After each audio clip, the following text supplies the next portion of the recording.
Welcome back to Derailed. JJ Lahey and Jake Schyvinck in the house. Jake, thank you for joining me. I can't wait to talk ball. How you doing? I'm great. Packers are on a win streak. Illinois just ended Michigan's playoff hopes this week, which we love that.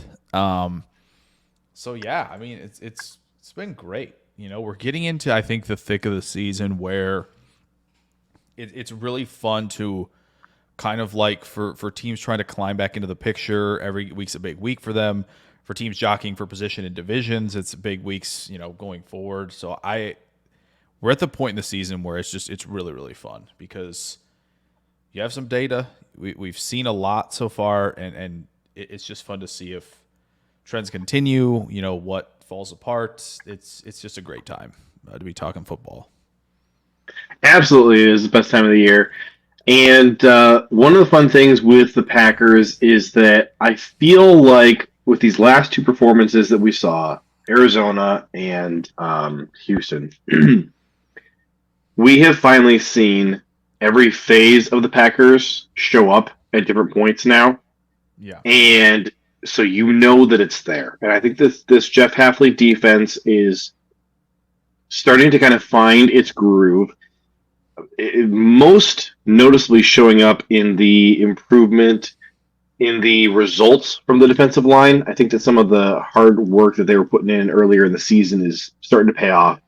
And you did see, certainly, we all noticed some more creativity up front. Jeff Hafley slash Rebrovich moving guys around. Obviously, we saw Rashawn come up the middle a couple of times. That was fun. Everybody immediately got Zadarius Smith flashbacks. Love to see it. But Yeah. I think obviously when we look at what's going on with the team, still some problems on special teams and then just consistency across the board. Yeah. But we are now firmly entrenched in if the Packers are going to lose, it's because they beat themselves territory, which is kind of where I'm used to living as a Packers fan, to be honest. It has been a weird couple of years that we've had all these games where it felt like other teams did just beat us, and it wasn't just us beating ourselves, which was like most of the Aaron Rodgers, what do you want to call it? Anyways, the time that he was here, the era, Aaron Rodgers era, and the Matt LaFleur era has been, if we're going to lose, it's because we beat ourselves. So, love to see Tool for this and Southern Turtles hanging out in the chat, my favorites. Jake, Southern Turtles, wants to talk about Edger and Cooper. What are your thoughts? The video's on the channel already. That's the thoughts. So be checking that out. In all seriousness, I think it seems clear that they want him further from the ball, which is totally fine. Not to say I don't think he could become the Mike in the future. I think if he uses his length, and improves the instincts between the tackles, he could get there. But I'm totally fine with where they're deploying him at this point. Totally fine with it. Has the speed, can fly around everywhere. Is going to be part of the, bunch of the blitz looks on 3rd and long when they can get creative. And has, enough speed. And as he continues to get more reps, I think is going to be really attuned into where he needs to be spot dropping and where he, needs to be and be there on time in coverages. So I'm like what I'm seeing. I think it's been a really, really nice start for the rookies on defense as a whole. So can't complain there at all. Yeah, Evan Williams turning in another really solid performance through how many games is this? 7 games so far? Through 7 games. I think Evan Williams might be my favorite rookie at the moment. Yeah. You didn't see that coming. Did not see that coming. No. And I mean, it should have been, right? 4th round pick, just where Goody just loves to cook. So We should have all guessed it, right? That we hyped up Oladapo a ton. He goes a little bit later, and he should have gone later than Evan Williams, very clearly. So at least to this point, right? It's early, but at some point you kind of see what your eyes are telling you. You just got to believe it. And yeah, I mean, it is. I believe he's the highest graded rookie still, at least per PFF through 7 weeks. So this.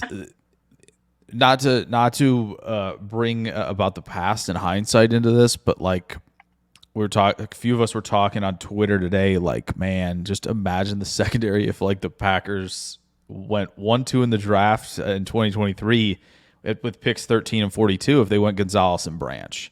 My goodness, good luck doing anything at all against the secondary. But I think we're building towards that, and that's exciting.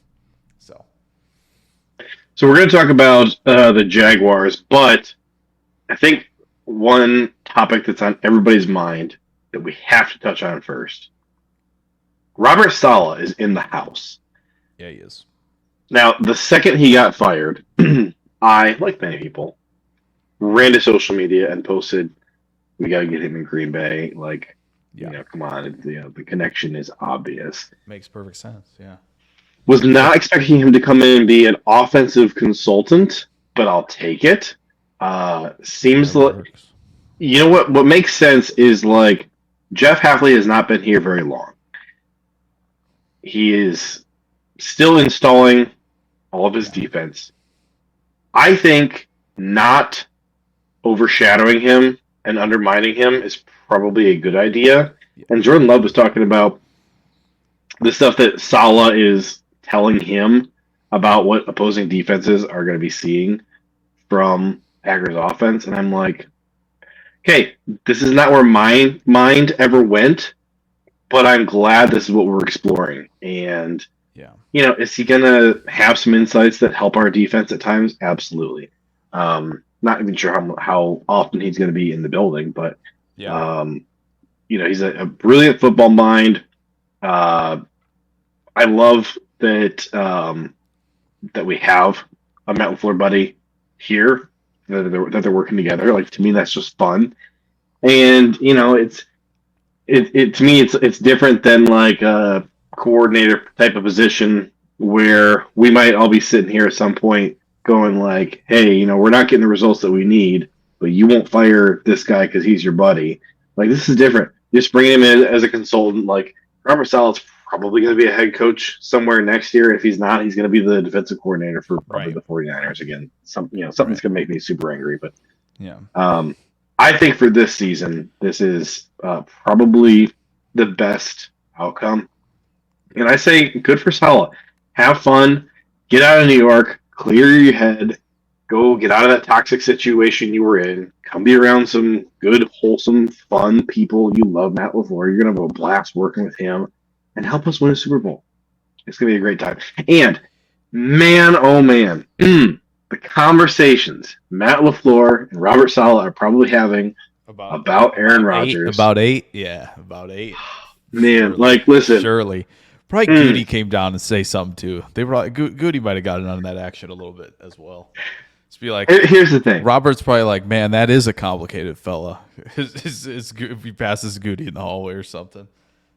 That's something else, dude. And I don't think that LaFleur or Goody and probably not even Saleh hate Rodgers, but he's got such a big personality. He has been such a pain in their butts so many different times over the last few years.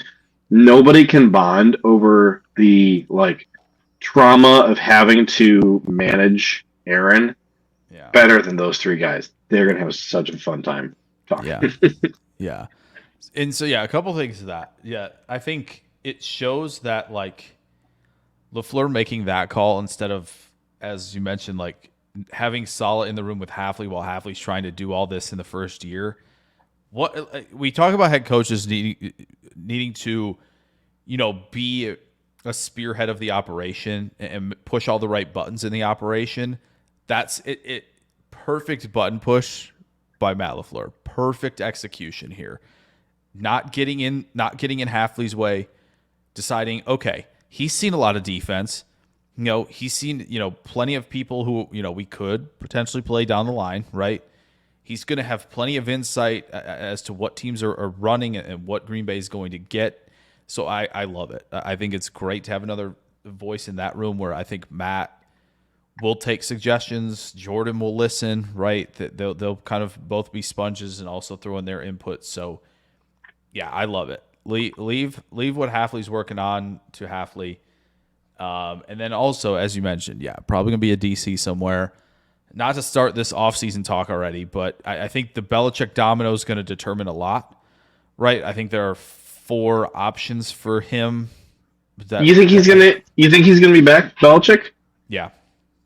I think it's one of these 4. I think it's Jacksonville, the Giants, the Eagles, or the Cowboys. I think it's one of those 4. Now, John Mara just said tonight, we're not making any changes. Totally fine. Obviously, Dallas, is something where Jerry Jones will be like, yeah, let's do the winning thing right now. I do think he'd have more freedom in Jacksonville than Dallas to kind of build it his way. I think Shad Khan would kind of be like, here you go. What do you need? Do what you would like to do. I'm fully on board. Philly, Lurie and Kraft have kind of been, kind of rivals, and I think Belichick would love to get back at Kraft that way.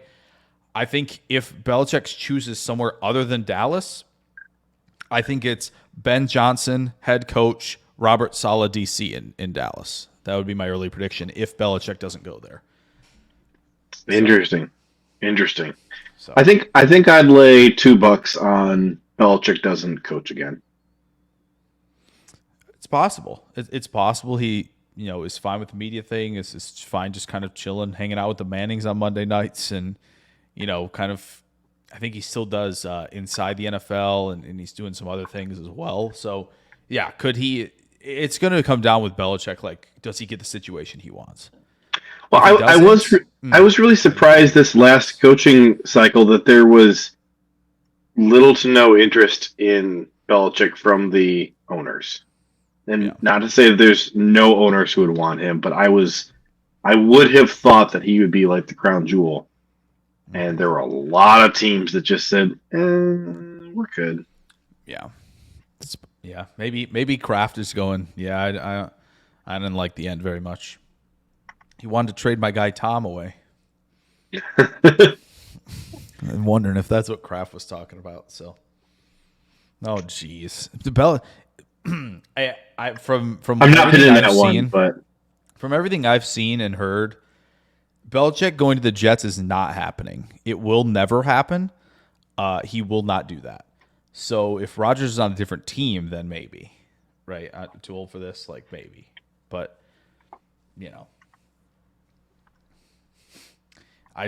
that would be something. Honestly, I think the most fun I would have is if Rodgers joined the Steelers, and he got to with Tomlin. I think that would be fun. Wait, Rodgers or Belichick?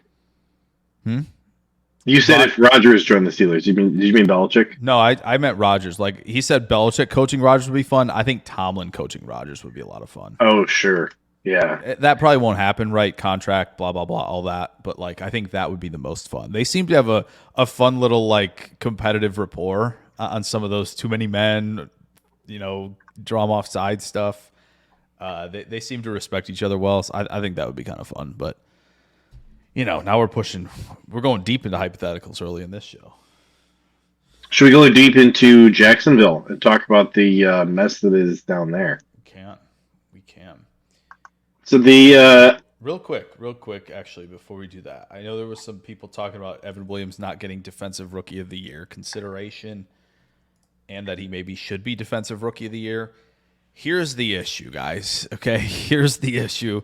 He needs to start picking passes off. The voters are going to look at the simplest bottom line they can look at. There they are. And Jared kind of put it out. It's an edge rusher award. Yeah, if edge rusher gets 8-9 sacks, he's winning it, especially if it's a first-round pick. Like, Jared Verse has been knocking on the door of sacks for, like, the last 4 weeks. Yeah. And he's just not getting them, and it kind of stinks, and I'm a little upset that he's not getting them because he is doing everything possible to do it. So if those, and I think that positive regression will come for Verse. Yes. Once he starts getting those and he starts getting up 7, 8, 9 sacks, it's going to be his, unfortunately. I think Evan Williams has an uphill battle against Kalen Bullock, who has 3 picks already for the Texans. Is he playing better than Bullock? Yes, of course he is. But Bullock has the picks, and that's what the voters see, unfortunately. So that's what's tough, is not a first rounder, right? So he's not like, what's Quinion Mitchell doing this week? What's Arnold doing this week, right? Like you're not getting that with Williams as much yet as the verses. How's Latu doing? How's Murphy doing, right? Those are the names that are going to get tossed around so much that like Williams has to be doing what he's doing and also creating turnovers at a high rate to get it, which stinks. Again, the rookie of the year stuff, the voting, it sucks. It sucked for a while. I've had it seeing, and now I don't think it's going to happen this year, to be fair. It seems like Jaden is doing everything he needs to do to win that award, not just playing games, but like playing very well. But we've seen to reward mid quarterback play as rookies over like, hey, this tackle was awesome, this receiver was awesome, right? Like last year, absolutely hilarious that Puka did not win Offensive Rookie of the Year. Just stupid. Shameful. Yeah. Just ridiculous, right? And so that's where we're at. The first rounders, if they're playing and they're doing enough, they're going to get them. And it's unfortunate. It really is. Because Evan Williams, what a year so far. Yeah, I mean, just by virtue of the fact that he's a 4th rounder, that might be enough to make some voters like not even look his way, no matter what his stats are. Right, like it would be, honestly, it would be very funny if, like, because Edgerrin Cooper has a sack and a half now. If Cooper gets like 5 sacks and he like picks off a pass this year, people are going to think he played better than Williams, and that might not. It could be the case by end of season, but it might not be. And Edgerrin Cooper getting votes and then Evan Williams not would kind of be, for you guys who are like, you should win this, he should win this, and you see another Packer get it over him. That should be icing on the cake for you for being like, okay, yeah, so this is what this award is. It's unfortunate, but it is what it is. Tyler says Williams McKinney ticket sounds presidential. Yeah, William McKinley was a U.S. president. So yeah, we're real close to that. That's pretty good. I'm early voting. Vote early, vote often. That's my motto. Yeah, I need the early ballots for the defensive rookie of the year. As much as I want to put in Malik Neighbors for offensive rookie, I have to put Jaden in there. He's doing phenomenal right now. And hopefully he can play this week to knock the Bears down a peg. That'd be great. Your username sucksx10 says, love the thumbnail. I was cracking up. Thanks. We almost didn't do one, and then at the last moment, we felt guilty for not giving the people what they want. So we whipped that up. So you're welcome. It's always fun getting the thumbnail in there. Otherwise, it becomes the banner on top, which it's nice. It's simple, but we're talking Saleh, we're talking Jaguars. Like, I like it. It's good stuff. That's JJ using the generator. So, hey, don't sell yourself short. I let you pick between the last two, and you're the one who picked the masterpiece. Oh, that's fair. That's fair. I was just gonna throw LaFleur and Saleh on there though. So it's a team effort around here. That's for sure. So these Jaguars are kind of pesky and annoying because they have a crappy record and they play kind of crappy, but they're also dangerous. So if we beat them, we will get 0 credit. For sure. And it's very possible to lose to them, and then we would just get mocked mercilessly for weeks for it. I'm a little worried. I won't lie. They've been playing better recently. I have a thing that I like to use, a formula that I have that takes different metrics like ELO and DVOA and puts together a score projection. And if you use the Jaguars' performance on the whole season to calculate it, the Packers should be favored by around 4 to 6 points. If you use just the last 3 weeks, Packers are favored by less than a point. And it's in Jacksonville. don't need to remind anybody what our last 2 games in Jacksonville looked like. Our last several games in Jacksonville have not been super fun. It's not the easiest place to play, especially for a northern team that doesn't experience those type of temperatures all the time. Yeah. So I'm a little nervous. There's a lot of people throwing around, the phrase "trap game" for this one. I don't think it's a trap game necessarily, except you do have the Lions game coming up, so maybe it is. But I more so just think it's a challenging game on its own that doesn't need the looming Lions game to make it more dangerous. Yeah. I think there's a couple things at least working for Green Bay in this game. The Jaguars are second worst in the last 4 weeks in dropback EPA per play allowed, only to the Panthers. So that's helpful. In terms of dropback EPA per play allowed for the year, they are the worst. So that's helpful. Passing offense should be thriving. Drake May did really well. Opening drive touchdown. It looked like they might roll Jacksonville early in that game in London. The Bears did roll them offensively, and it kind of took them, some time. So, I think, or to get going, the Bears offense, that is. So, in terms of the passing offense and kind of it being more like the Arizona game where Love isn't, putting the ball in harm's way, he's putting it in harm's way a little bit less, and they're getting successful looks all over the field, it should be perfect. The one caveat is that Jacksonville is actually above league average in terms of rush EPA per play allowed. So you get yourself into weird looks where it's like, you want Josh Jacobs to get this team into favorable looks on second and third down, right? I think I've mentioned it quite a few times, and so many have, about early down success. And when Green Bay can do that, everything just starts clicking. But when you get into obvious passing situations against this Jacksonville defense, that'll be more interesting to monitor because, again, I know it hasn't worked out the best for them, but Trayvon Walker has some moments, and Joshua Hines-Allen has some moments there where they can get out. Hines-Allen's been playing out of his gourd. So they're going to have some opportunities to tee off.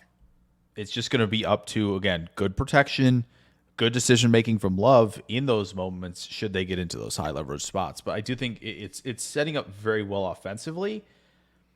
The issue on Green Bay's defensive side is on the ground, right? Same type of thing where if Jacksonville's able to open a lot of things up in the playbook, Travis Etienne looks like he'll be back. So now you have Etienne and Bigsby in that backfield. Bigsby's having quite a year to this point. So, if they take pressure off of Lawrence, that's going to be a really favorable spot for them. So I think we need to focus first on Jacksonville's defense a bit, because we were opening up with what the Packers are going to do offensively. And I think that the bright spot here is that there are clearly defined weaknesses in this defense that you can attack. Most of their DBs are pretty bad. I would say that Darnell Savage is one of the better defensive backs that they have. The one guy I think has been kind of playing consistently better than him would be their Keyshawn Nixon, Jerry and Jones. He's been lighting up in the slot, especially in run defense. Yeah. And you've seen how many plays Keyshawn blows up, either getting to the quarterback or shutting it down in run defense. I think he's a huge asset, Jerry and Jones is. Yeah. But you can attack this Jaguars defense deep, and they will get out of position at times. You also can run it right up the middle. Their defensive tackles are not in the same league as their defensive ends. Both defensive ends, very scary. The defensive tackles, especially Davon Hamilton, run right over him. He's putting up TJ Slayton numbers right now. All right, so yeah. The other thing is that their linebackers. Now they're not the team who just signed Devin White. That was Houston, wasn't it? Their linebackers are outside of Devin Lloyd. The other linebackers they have out there are struggling. So I Yeah, do because think Aluakun, I think they just opened the 21-day practice window for him. So probably not going to see him in this one either. Yeah. So other than Lloyd, it's going to be, I think easy pickings if you get them into spots where they have to think a lot. And we talk about how tough linebacker is to play, especially when you're under center. So a great spot to attack. now they do have Eric Armstead, and he's kind of still Eric Armstead. But if he's not on the field, I would say run it every time. Yeah, Make them that's put Eric Armstead out there and then throw it deep. Yep. It feels like this is, again, we kind of talk about this. Green Bay at receiver is just somebody new every week. A guy leading and receiving might not catch any of the touchdowns, right? Like it's just the ball gets spread around. If this isn't a Watson week, I'll be surprised. Let's put it that way. And the same with Reed. I think their speed is going to give the back end fits. So I would not be shocked if we get a long one from Watson. I will not be shocked if we get a long touchdown from Reed. I think that they're going to be in great spots to take shot plays to both of them. So Rolf asks why we got to play two tanks back to back. Jake, would you rather have to play against Tank Dell or Tank Bigsby? Tank Dell, he's small. Okay, there you go. Tank Bigsby, man, forcing tackles, showing off the juice when they're running, some of the gap stuff that they get to. Like, yeah, I would not want to play the run like that. Covering 160-pound receiver, I would much rather do that.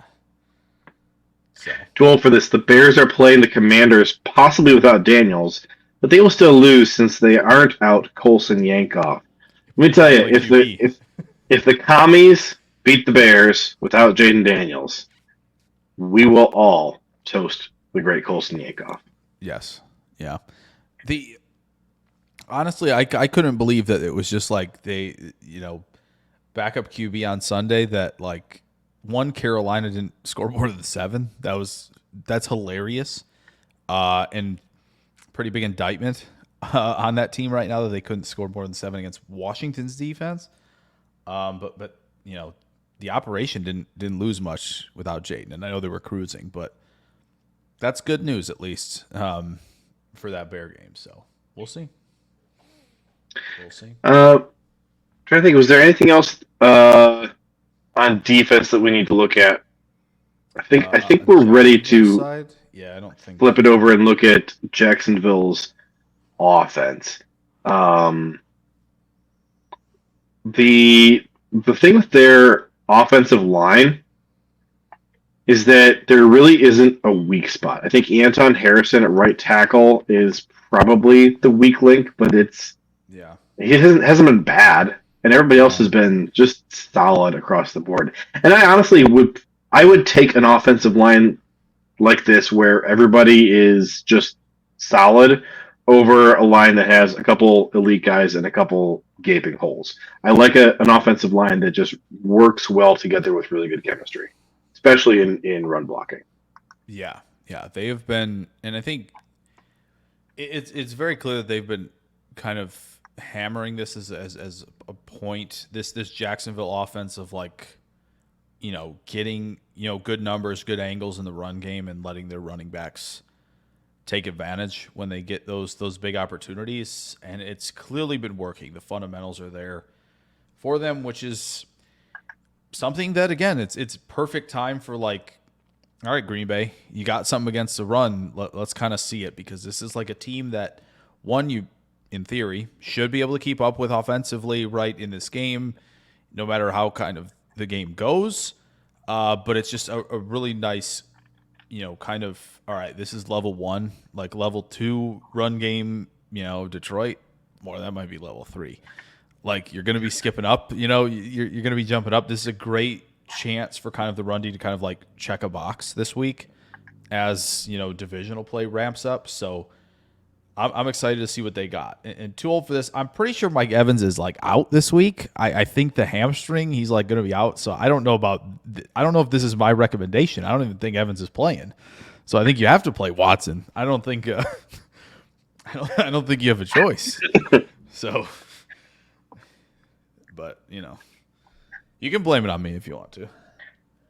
Love that. I love the chat in here, one-upping each other about who's related to more players. Jeez. Jake, what's your prediction? AFAM got to bring up that the Chiefs haven't lost since Christmas. I know. We don't need to do that. I was just gonna skip that. I didn't. I thought this past Sunday was the week. I really did. And now I don't know. Oh no, I made a nice little profit betting on the Chiefs to win because they just own Kyle Shanahan. But I do remember off the top of my head who the last team they lost to was, and that was the Raiders. Yeah, Zamir White had a huge day, and the defense just wouldn't let up. So maybe this is the week. I don't think so. Too old for this. I forgot don't which. Trust Gardner Minshew, man. You're telling me he's got 8 picks as well this year. You're telling me he's gonna keep the he's gonna keep the ball out of harm's way? I don't think so. Well, did you see Josh Allen and Jordan Love either had the same number of turnover-worthy plays, or Josh Allen had more than Jordan Love, but Josh Allen has 0 interceptions and Jordan Love has 8? That's crazy. It's like what year was it? 2021, I think. I think it was 2021 when I was super mad about Mahomes because he was just playing trash football. He had like 30 turnover-worthy plays or something, and like 4 interceptions. And it was making me so mad because I'd watch him play, and he's just hitting defenders in the chest, and they just drop all these passes. It's just interceptions are the most frustrating thing in the world because your quarterback, every single one, you have to look at them.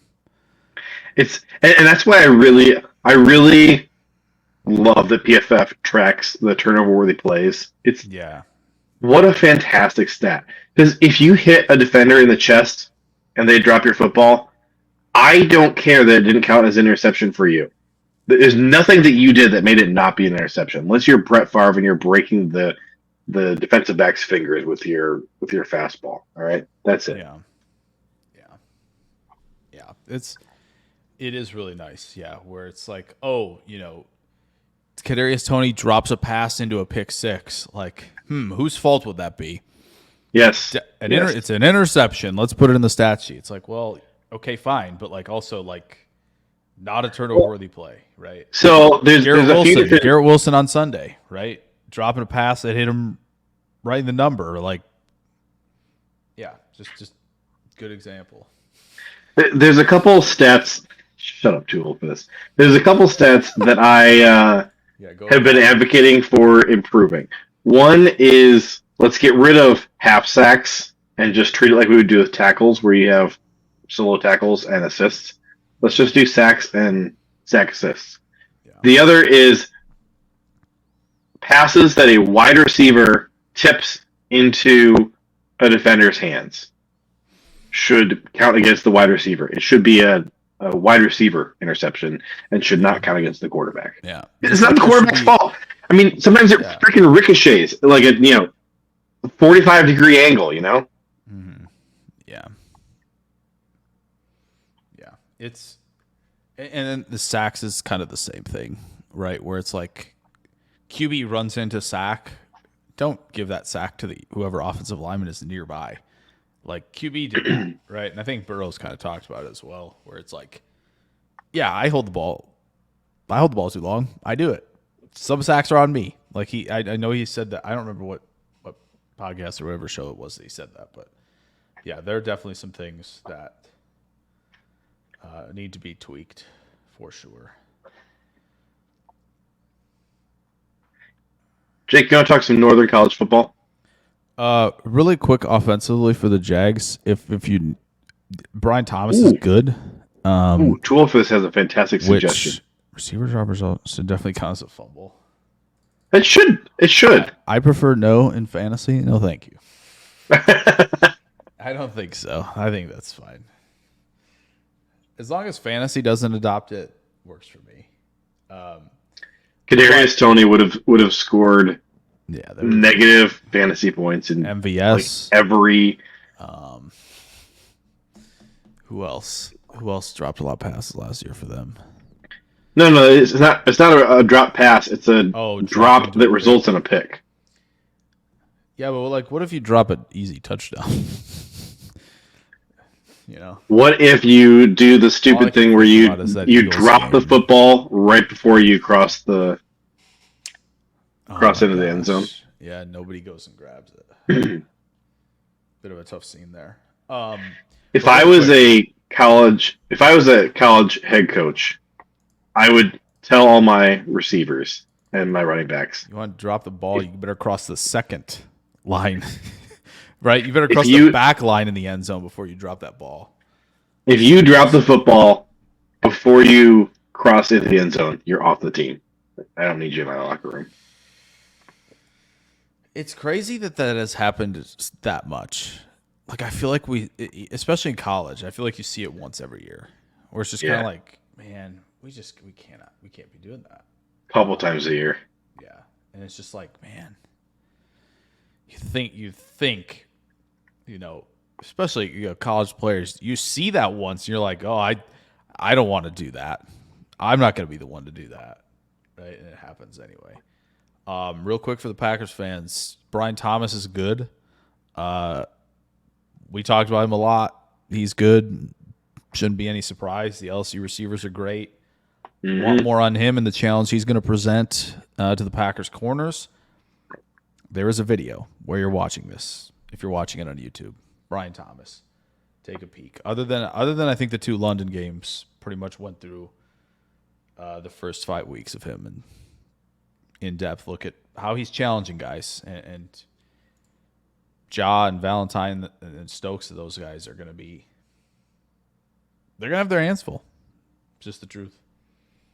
So check that out. Jake, what's your prediction for this game?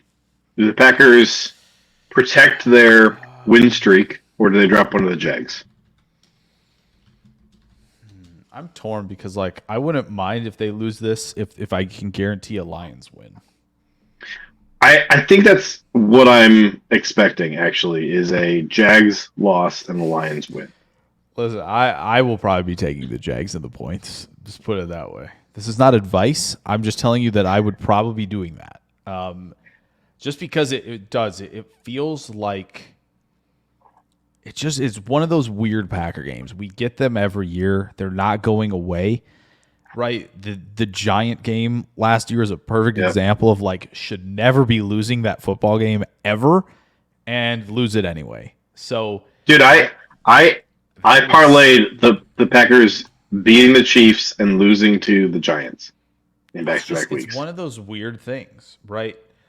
You can see them coming. You can. Yeah. You can always see them coming. And it's like, at this point, like, when you look at, like, and this kind of stinks, the rest of the schedule, kind of like, man, there's not going to be many weeks off down the stretch.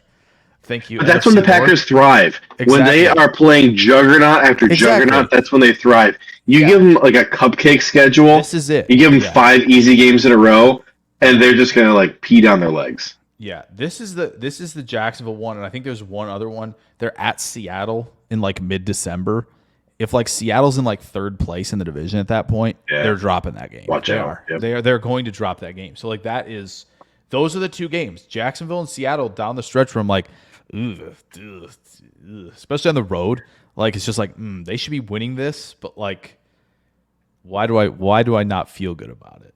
So it does feel that way. This is the thing, is that the Packers, when the Packers are good, and they are usually good, other teams tend not to beat them. They beat themselves. And so you get games like that stupid Giants game last year where the Packers have a hard time showing up. They have a hard time getting up for that game. Yep. And so that's when they drop it, And hey, if you're the Giants, like, it's the high and mighty Packers rolling into town. Of course we're going to play well because we want to take them down. The Packers are sleepwalking because they didn't They were not interested in and excited for this game. But hey, you let them go play against the Chiefs. Packers are going to come with their best Yeah, they're punch, and they're getting going to up. throttle the Chiefs. Yeah, they're getting up for it. Like they're not. Yeah, and I think that's what you're going to see. There is a stretch for Green Bay that yes, they have. There is a bye, after the first Detroit game, but Detroit at Chicago, 49ers, Dolphins at the Lions, right? So 2 Lions games in a 6-week stretch. I feel like they're going to get up for a lot of these games. Now, could a couple be dogfights? Could the Chicago Bear game be a dogfight on the road? Sure. But it has one of those feelings to it this week where it's just kind of like, we've been riding high 3 in a row, right? Oh, it's Jacksonville, no problem. And then they kind of get it dropped on their head a little bit. But then they come back and it's like, oh, and then then we get the narrative, right? Ooh, are the Packers, don't love what's going on there. Are they the 4th best NFC North team? Boom, beat the Lions by 15. Like that you can just see it. You can see it playing out. I think both this week and next week, it's 100% going to hinge on the offense. Can the offense show up Yeah. and actually sustain drives and score touchdowns? Because if the offense plays hard the whole game, Yeah. and if they are not going 3 and out, this is the thing. Especially in the first quarter. If you're going 3 and out in the first quarter, I hate that for this Jags game and for the Lions game. Like that is just not. Yeah, you need to. That's not the way to roll. I would love to come out with the script, the beginning script, landing you at least 3, preferably 10, preferably 7, right? But landing you at least 3 early in this game, where like. You feel like, okay, we've got the rhythm. We're doing fine. Here's adjustment here, there. We're seeing this. And then, end of first, second quarter, they're cashing in. So, yeah, I think going to get a great look of like, okay, are they going to be able to kind of pressure Lawrence into the ghosts type of thing that we kind of saw in the Buffalo game from him a little bit where he looks uncomfortable? Can they keep him uncomfortable like they kept Stroud uncomfortable? It's going to be massive. So, again, I'm excited for it. I am. So it is going to be one of those where I feel like, we praise the defense a lot. And like this could be the game where the defense kind of struggles a little bit. And they're the ones, unlike this past week kind of where it was like, okay, defense, pick us up. We're struggling. Where the defense kind of like turns to the offense and goes, hey, we need you right now. We need you to keep up with them. We'll get a stop when we can. We'll get a key one, but we need you to keep up. So this week and next week especially, I think that the success for the Packers is going to hinge on can the offensive line hold up and not just collapse, especially in the middle, like we've seen in a couple of these games. I'm thinking especially about the first Lions game last year where just Jordan has no time and he gets rattled. Mm-hmm. Can the offense hit on the deep balls? Yep. And can we not make mistakes in short area of the field, dropping passes, fumbling, bad snaps, that kind of thing?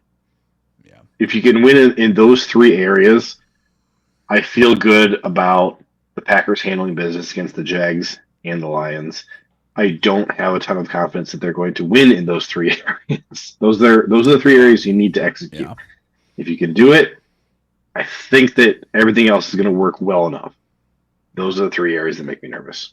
Yep, I agree. I think it's perfect deal there. Over that Giants game, we had Campbell regressing against Saquon. I mean, Bigsby's been doing work. I know he isn't Saquon with all the speed, but like Bigsby and a healthy ETN, that can spell trouble on the ground. And not to mention, this Jacksonville team has more weapons in the passing game than that Giants team did, and a quarterback who, when he gets in the right rhythm and when he's not, uncomfortable back there, can deal. Ingram, Kirk, right, like Brian Thomas, like especially Thomas and Ingram, like they've got enough firepower. So, and as you mentioned, JJ, Joshua Hines Allen's playing out of his mind. And if he gets a matchup or two that he's, in a key spot, there you go. There it kind of is. So I've got about 15 minutes until I have to go. Okay. So I think we should turn our attention to ranking our Northern College teams for the week. Yeah. The tool for this. Yeah. Oh, I had the people actually talking about football are making this chat hard to derail. I don't know if we're going to derail this week, guys. I think that Jake and I sound like real podcasters for once, and that's bad for your entertainment. We came into this week. This was a business trip, right? Like Green Bay needs to make a business trip to Jacksonville, right? We're not getting derailed, right? This is we're staying focused on the objective at hand. So yeah. Was just we weren't going to get derailed this week. We were just on a mission out there. Okay. So over on the left, you can see we have where we ranked our 28 Northern teams last week. If you are new to this, we here on Derailed like to tell the South to cram it. All right, Northern pride. It's true. The SEC stinks this year. We got to start in one position. Maryland. There you go. Maryland. Well done. Well done. We like that. Okay. Maryland handling business against USC. Yep. The fired Lincoln Riley trade is rolling in Southern California right now. Thank you, Mike Loxley. I remembered your name this week. I'm sorry about last week. Man, we were laughing about Mike Loxley taking over offensive play calling duties last week because it didn't go well. Yep. Good thing they got that out of their system last week because SC came to town and Maryland handled business. So I think Maryland has to jump up to at least tier 5. The question is, above or below Kansas? Let me quickly see here. Kansas gets a win over Houston. Houston technically Southern as well. Boy, that's gonna be tight. I'm trying to think what else. The problem is we're not moving up Northwestern, right? They lose to Wisconsin. Yeah, no. Maryland, we have words for Northwestern. Maryland got embarrassed by Northwestern at home. That's my concern. Dershel said nominate to remove Iowa from the list entirely. I would love to. I lost some money on Iowa this past week. Yeah, what happened? I was driving home during that, so I didn't really get to see that game at all. I was very surprised it was 12-0 Michigan State at half. When I heard that game was 12-0 at half, I'm like, oh, okay, Iowa's just playing defense, and they've kicked a few field goals. No. We'll get there, though. I think Maryland's fine there. I think we start top left. BC, buddy. Let's get moving the other direction. Back up a little bit here. BC is solidly below Minnesota and Michigan State. Michigan State for sure. I would say until further notice, I think right behind Michigan State is probably correct for Boston College. That works for me. But they are trending the wrong freaking way. And since you brought up Iowa, listen, I lost a lot of money. I didn't lose money I already had, all right? Yeah. I had a really beautiful parlay. Yeah. And if Iowa had won, I would have pocketed almost $2,000. Instead, I went home with no monies. It was very sad. This is fair. It was very sad. Very angry. Yeah, that's just not ideal. We don't like that. Oregon, we like to see that. We were worried about the cross country because it seems to have an effect, at least at this point, in a lot of games with this Big Ten travel. But the two teams kind of took care of business. USC did not. That was there's your kind of type of thing, but like Oregon, good. Take care of business, shut out. Nice. No notes. Yeah. This was interesting for two reasons. One, Oregon was missing like 13 starters for this game. They got very banged up and sore against They Ohio still, State. please. Now, Ohio State, they lost their starting left tackle for the year. They lost their starting tight end one probably for the year. Yeah. Oregon just got, I think, temporarily banged up, but enough that they let 13 guys sit against Purdue. I thought Oregon did not look good against Purdue, but the scoreboard blew me away. I was expecting this game to be 40-20. I thought it was going to be at least a little interesting. It really was not. And as you said, Oregon didn't even play that well. So that's, oh boy, Purdue. We'll get there, Tyler. I think we'll get there with that one. Well, BYU. Tyler says that Illinois should move to Tier 2 if they wear those helmets every week. Here's what I'm going to say. If they wear those helmets, I love the helmets. The unis were not. Look in Tier 1. Fancy. All right. Fancy Illinois gets to live in Tier 1. Fancy Illinois is in Tier 1. Regular Illinois is still Tier 3. Yeah. Tier 2 might get a little bit interesting here as we keep moving, but it will. BYU gets a win.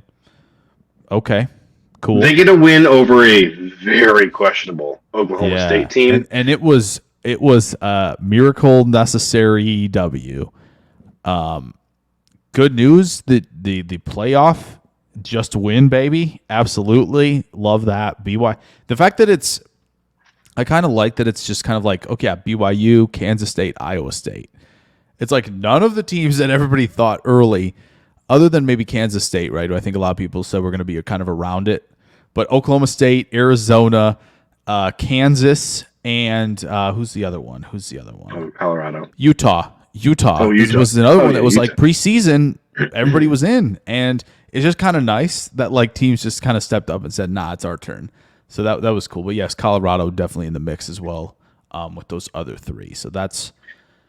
So I'm not moving BYU at all. I think they're perfect where they are. Yep. I think it's ho-hum. We need to see a bit more, but it's fine. Our Nebraska-Indiana game was everything we hoped it would be and more. And I am moving two teams here. First of all, I would be prepared to move Indiana. Yeah. I think Indiana goes ahead of Iowa State. Until proven otherwise. I agree. Yeah, I was going to say I think Tier 1 gets bigger here, or maybe we're moving Iowa State to the top of Tier 2. I don't know. We'll get there, but that's a statement from Indiana. They're not going anywhere.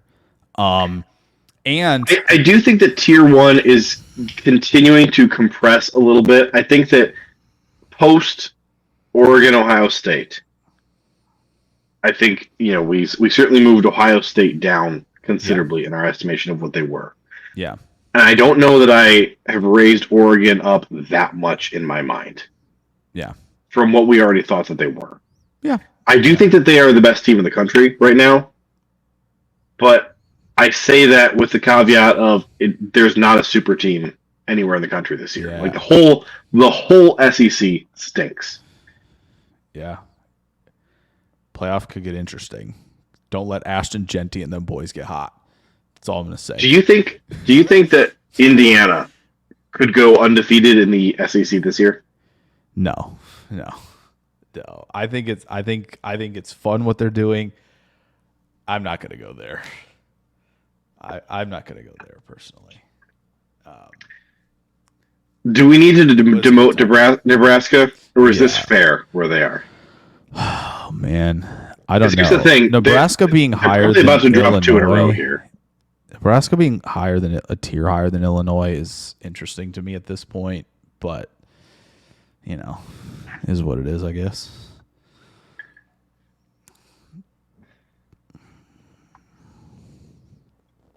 We'll talk about Notre Dame in a minute, but yeah, Rutgers. What are you doing? I do wonder if Notre Dame is in the wrong spot here. It could be. So we moved up Indiana. Rutgers. What are you doing? Good. What are you doing? I mean, we talked last week about how they were missing so many guys on defense. I know, but this is This is not a good Southern team to lose to. The thing is, I don't know that I can move them down though, because they are better than Michigan. Rutgers is better than Michigan. Yeah.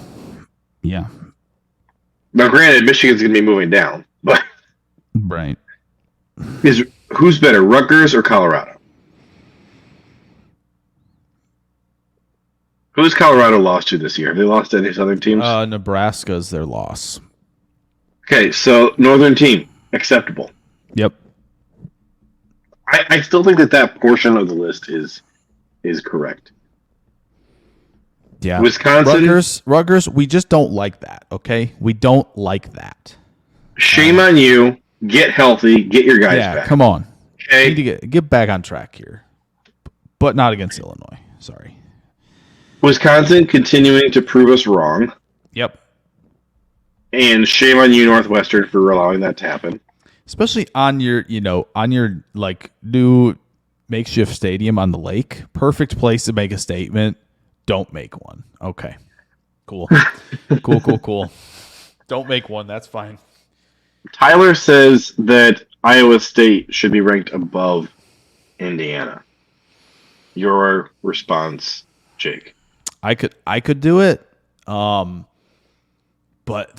Iowa State can play some shaky games, and they've played a few shaky ones to where like Indiana's just going out there and just slapping folks left and right. I'm what's like, what's that control stat, like game control or something? Oh. What's that called? Oh. It's not ball control, game control. Yeah, it's not. Shoot, what is it? I can't think of it. I think it is game control. Yeah, it's not ball. Something could. Yeah, I think maybe it is game control. It's not ball control. Game control is a metric for how dominant a team is on both sides of the ball in controlling all aspects of the game: tempo, Indiana time, momentum. Now, I want to see what Indiana's game control is and where they rank, because they have just throttled everybody. It would be. But see, they have throttled everybody. But man, you talk about the teams they've throttled. Nebraska is easily the best one. Oh yeah, no like question about it. But they made Nebraska look like all those MAC teams. Yeah. Prince Capsaicin wants to know the Badgers' home night against Penn State. Do they have a shot? I don't think they have any shot. I don't think it's going to be close. But they've been playing better. They've been playing confident offense finally. Yeah. I can't believe I'm saying this. I'm pretty sure the Ohio State Indiana winner is going to the title game. Oh, undoubtedly. So yeah, because if Indiana beats Ohio State, they're going to be undefeated. Yeah, absolutely. Now it would be just so unfortunate with game day coming to town or Big Noon. No, game day is going there. I think. Pretty sure. Let me double check. I'm pretty sure they're going to Bloomington, if I'm not mistaken. Yeah, they are. It would be a shame for a game day to go there and then lose to Washington. We will be monitoring the situation there. Now, I'm not saying we're rooting for Washington. That's more of a that's more off camera. But boy, it would be a shame, wouldn't it? They do have a road game against Michigan State, and maybe I might need to apologize for my Michigan State takes at this point because of last week. I can't believe what they did to Iowa. I can't believe what they did to Iowa. And you were higher on Michigan State than I was, and you're shocked. So that should be like, But that's because I was super high on. I mean, I had Iowa in Tier 1 to start the year. Yeah. They're in Tier 2 right now, and I almost feel like we need to rename Tier 2 just to Tier 3 because of Iowa. Yeah, that was downright surprising. I did not think that was the game I felt.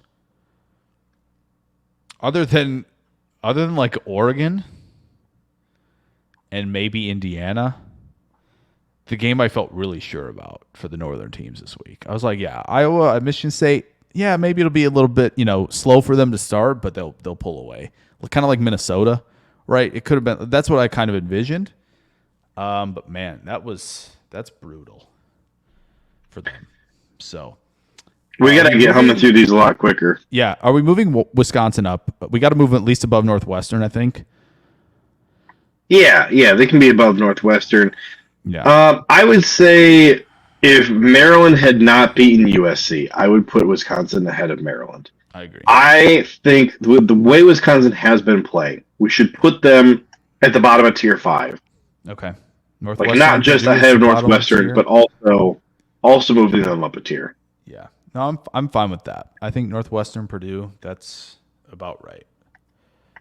Purdue, I think I'm going to do this. Ready? All right. Purdue is going to go in the Purdue tier. Oh, you can't see that. I got to unpin it. No, I cannot. Okay, Purdue is in the Purdue tier. Okay. Okay. Purdue play Northwestern. I imagine we're not doing that. Imagine if Purdue beats Northwestern and we have to play Northwestern. They do. Okay, if Purdue wins that game, if Purdue wins that game, we are promoting Purdue out of Purdue tier and we're demoting Northwestern to Purdue tier. Northwestern. Yeah. Purdue tier stays the same, but if you go there, it's not a fun time. So yes, 10 days till Northwestern Purdue. We will have a lot of eyes on that one. Probably a noon kickoff. Maybe even it might be on Big Ten Plus. That it might even not be on Big Ten Network that game. So we'll see. That's one to watch. I mean, honestly, they should just be grateful just to have TV cameras there at all. Yeah, that's true. Cincinnati, I'm not moving because Arizona State is not that great, but I just want to give you kudos, Cincy. Good job beating a Southern team. Thank you for representing the North. Golf club. We are proud and accepting of you. Yes. Kansas, good job beating up on a horrifically bad Houston team. Yes. But they are the South, so yes. Can you clap for them, please? We'll take Jake. Yes. Oh yes. Okay, thank you. I was better. Sorry. It all right. Probably looked more like an extended Cincy clap, but I was trying to do both in one there. There we go. Okay. Now, I'm trying to think, what song do we want here for this game? Is it Celebrate Good Times, Come On? They were playing Mr. Brightside. They were playing that. JJ, you did send me that. Honestly, I heard it. It didn't dawn on me really that they played it until you sent that to me. I'm like, oh my gosh, yeah, they did do that. Wow. Illinois, after throttling Michigan, they played Mr. Brightside, which Michigan has been trying to make that a thing. They have, and have been trying to make it their victory song. So Illinois played it. Listen, Michigan, which I enjoyed. Michigan can look on the bright side, and they could become the Dallas Cowboys if they want to, and focus on past championships if they'd like. That's past championships that may get vacated. That may get vacated. Yeah. So. Never know. I would just focus on that. Enjoy not being in the playoff this year. We'll be seeing you. Didn't want you there. So, are they going to be bowl eligible this year? Are they going to get to 5 wins? What are they at right now? Well, they are at a very undeserved 4-3 right now. They should be at 3-4 because the refs stole the win from Minnesota. Wait, they're at 4, and then aren't they at 4-3? Yeah, they need to get one more win, I think, don't they? So they do play Northwestern at home. So they're going to get the 5th one. The great news, though, is we get to watch them. We do have to. I'm not joking. Their schedule, the other 4 games, are Michigan State, who we've apparently underrated, me especially, Oregon, Ohio State, and Indiana. Have fun. Mm-hmm. Enjoy yourselves. The Michigan State one is at home, but Indiana's on the road. Ohio State's on the road. Have a good time. Yeah. You did say that out of order, though, because I know for a fact the last game on their schedule was Ohio State. It is, yes. It is. It's Michigan State, Oregon, Indiana, a bye, Northwestern, Ohio State. That is the order. Have a good time. Have a good time. Michigan State game. That's going to be interesting. But yeah, it is time for Michigan to start playing whatever their freshman's name is. Jaden I'm Davis. gonna It's So time here's for the thing. freshman. Not to peek too far ahead, right? But Utah doing an inexplicable thing. I got to keep Michigan ahead of Utah.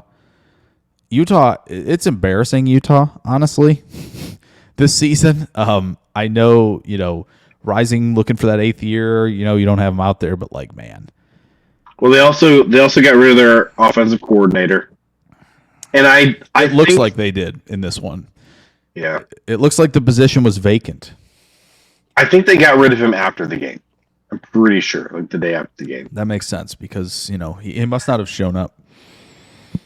But I can't believe Utah's, this was like preseason. People were picking them preseason to be the 4 seed in the playoff, and you're losing to TCU at home. Here's the thing. They're below Michigan State for sure for me.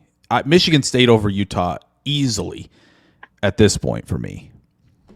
Like I know it's 1 week. We've been demoting Utah over and over again. And as I look at the teams behind them, like they are clearly deserving of belonging behind Minnesota. Clearly. Yeah. Michigan State is hard for me. It's a 1-game sample. It's difficult. But like I kind of think we need to recency bias in my head is telling me like, wow, maybe I just underrated Michigan State that much, and like Utah continues to just flat out disappoint me. Well, it's also hard because not only do they lose to a Southern team, but like TCU, this year's TCU team is bad, and this is a bad score. Yes. This is like preseason Utah looking at this game and going, yeah, we got this one. Like the tough games were like, maybe BYU because it's a rivalry game. And I think Kansas State, is on there. Maybe they aren't. Colorado's on it. Iowa State's on it, right? Remaining. So that's 3 weeks in a row, by the way. BYU, Colorado, Iowa State. Yikes. Ooh, delicious. Don't. Utah. So I do. Utah. Look at me. Look me in that. You better not lose to Houston next week. You better not do that. You better not lose to Houston. There will be a talking to. We do have to make a decision here about where to put Michigan because I think they're clearly behind Colorado. Are they behind Pitt? No. I feel like probably not. I don't think so, personally. I know Pitt's. Are they undefeated still? It's like the least talked about undefeated team. Yeah. Probably because they're in a worse conference than Boise State.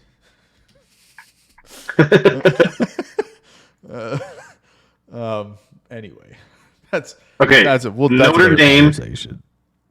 Notre Dame. Yeah. Didn't do too much, but they did beat Georgia Tech, which is a Southern team. Yes. So, Jake, please clap. Oh, yes. Okay. Well done. We're not moving you, but thank you for doing your job. Moving. Yes. Maryland, we talked about to start the show, so we're not going to hash that again. Nope. Colorado throttling Arizona. The defense for Colorado really showing up. Yes. Been very impressed with Colorado. We have to have a Colorado Rutgers conversation. Yes, I feel like we should not change the order, but I also feel like they shouldn't be in different tiers from each other. I agree. Let's say you. I like that. Okay, are we moving Rutgers down since they lost to UCLA, or are we moving Colorado up? I kind of feel like moving Colorado up. Okay. Tier 3 is getting a little big. Tier 5 is massive. We may have to re-tier some stuff by the end of this. Yeah, but this is tier 3 and 5 are getting big. The even tiers are thinning. The problem is that tier 5 is just this hodgepodge glom of just mush. Honestly, it looks like what's Thanksgiving the difference? Leftovers. That's what it looks like. Right now. That's what that looks like. It's not that great. But like, what's the difference between all these teams and Michigan Pitt? Are they really a different tier? No, they're not.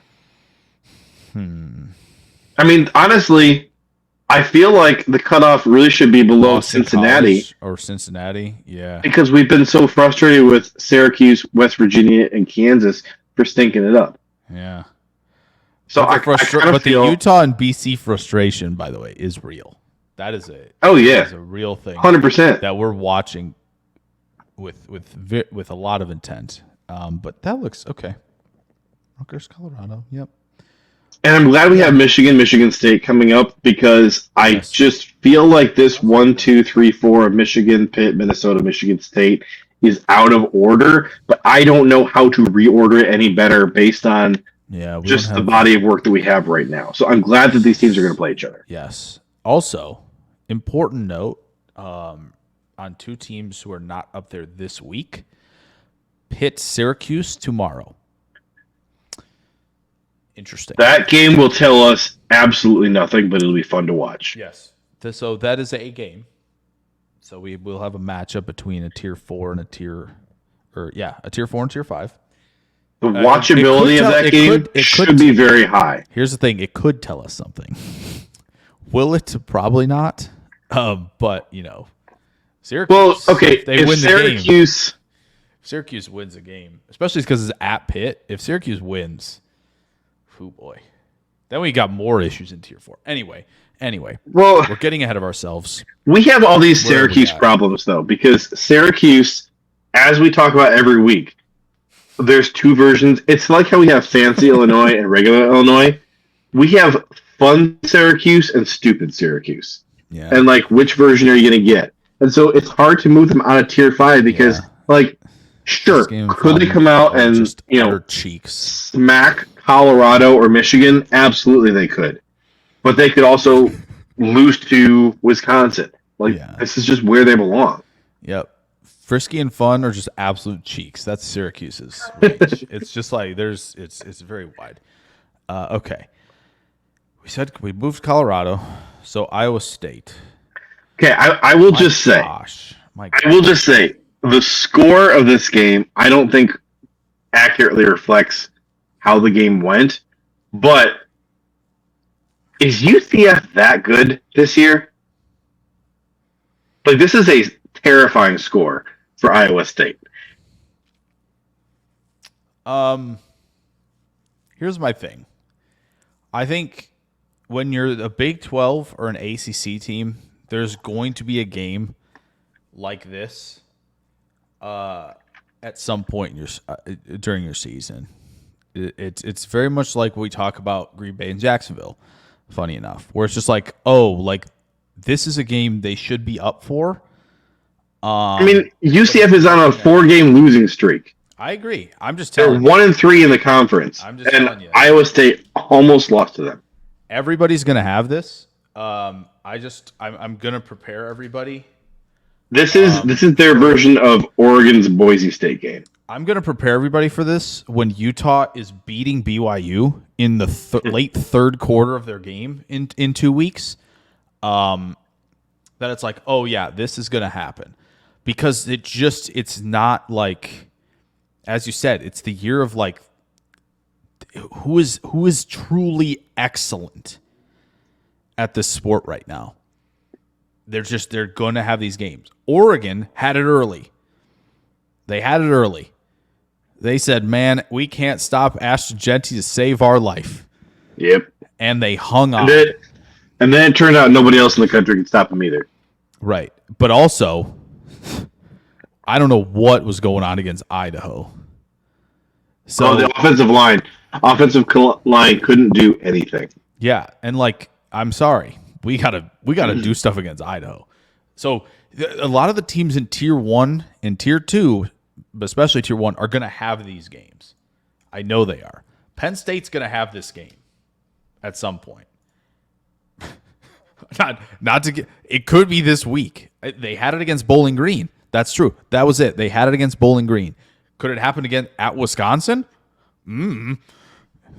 So I do think you're going to get these from the Tier 1s because there just isn't this supremely dominant force, that you're going to have a couple games like this where like scratch, claw, survive. Iowa State just did it. BYU just did it. So I think you're going to get that sometimes. It's not a good. It's a very much with Iowa State for sure. We're on alert, right? This isn't like, it's no problem. But it's just people. We're going to have these games. It's going to happen. Hopefully it was a wake up call. Because, again, it's Texas Tech, Kansas, Cincinnati, Utah, the next 4 for Iowa State. All look winnable, right?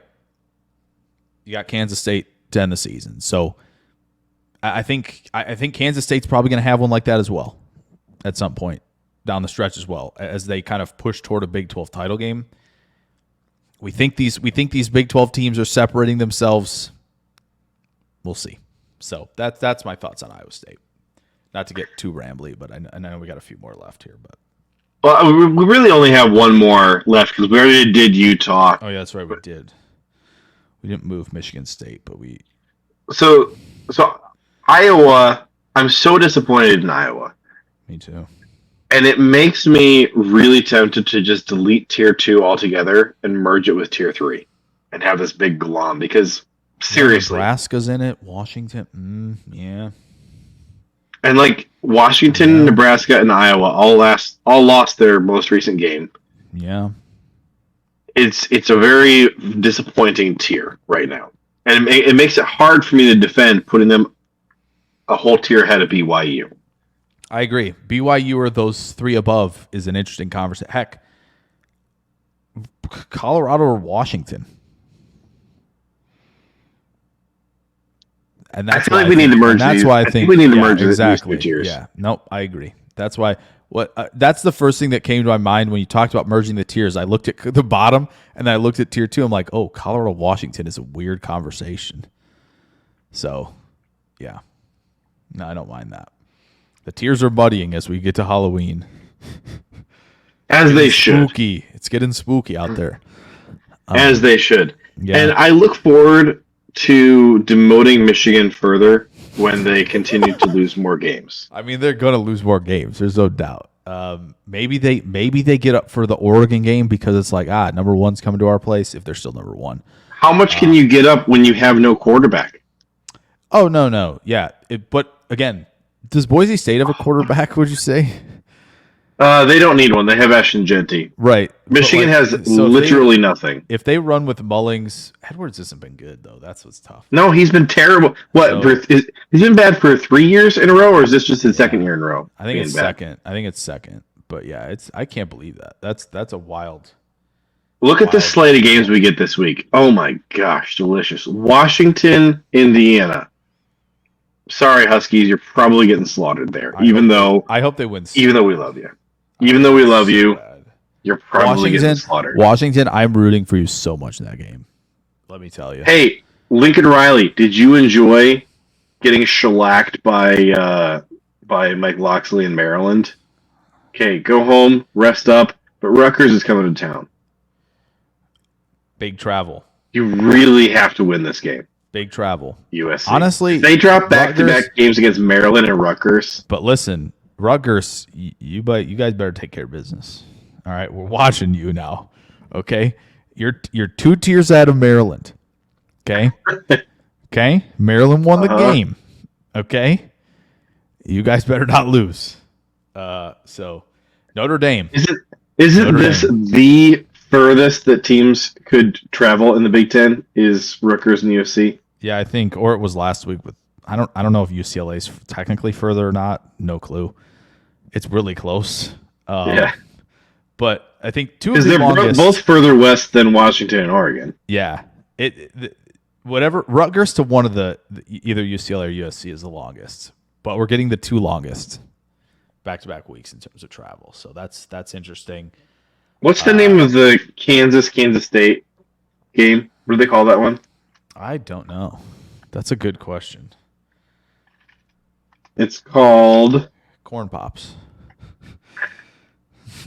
That's what it should be called.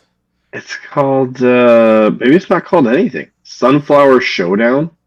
That is so lame. There's no way that's the name. That That can't is be so lame. We're calling it Corn Pops from now on. That is what it's called, Sunflower Showdown. We're calling it Corn Pops. They have a logo for it and everything. You have to see this. This is the worst thing I've ever seen. I don't know. Look at this. Looks like a Look at their logo. Looks like a tier 3 bowl game. That's what Sunflower Showdown. Yeah, this. The Dylan got the naming rights. 2010, it was. No, guys. Oh my goodness. Oh, it's because of Sunflower State. That's why. Presented by something. I don't care. That's still a stupid name. We're calling it Corn Pops. Could you imagine if Ohio State and Ohio played each other and they called it the Buckeye Bowl because they're the Buckeye State? Oh, it probably should be called that because I don't think Ohio would ever win. So it probably should be called that, honestly. But yeah, Notre Dame Navy is baby. Probably the most interesting game on baby. here. That's going to be fun. Navy Actually, no. Second most interesting. Most interesting is Michigan State at Michigan. Yeah. That'll be fun. And of course, we're all excited for Illinois versus Oregon. Please win. Yes, Please win, Illinois. Listen, it's number one hasn't held on to the reins very long. Once they start playing ranked teams, or they beat a ranked team and don't get up the next week for Vanderbilt.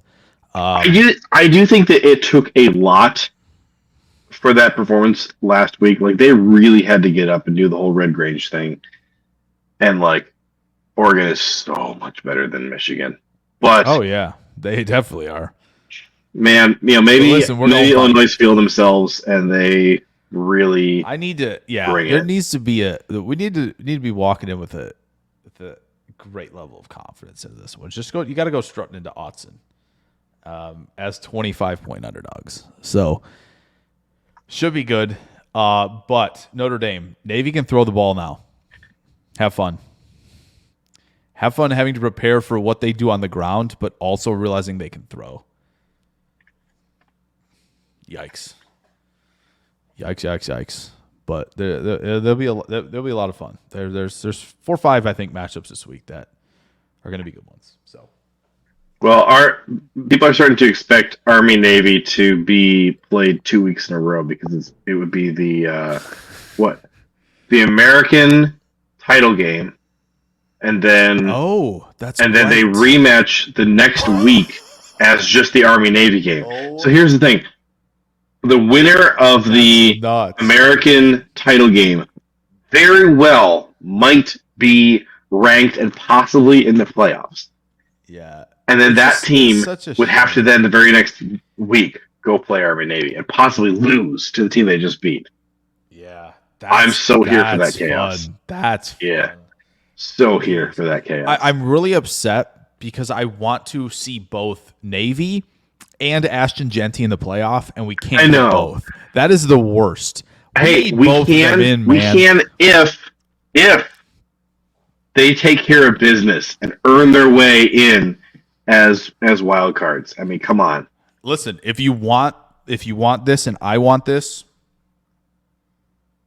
I don't know what that is. Root for Washington. Root for them to get it done. Start knocking these teams down that are, third or fourth in the conferences that they're going to have, conversations. Yeah, but not in the Big Ten. Not in the Big Ten. Knock off the SEC. SEC doesn't deserve to have 5 or 6 teams in the playoffs anyways. They're not going to get 5. Screw them. They can have 2, all right? They can have Georgia and Texas, and then they can cram it. We don't need a third SEC team. Who's the third best team in the SEC? Vanderbilt? Vanderbilt. Personally, I would rather have Bama in the playoff than Indiana.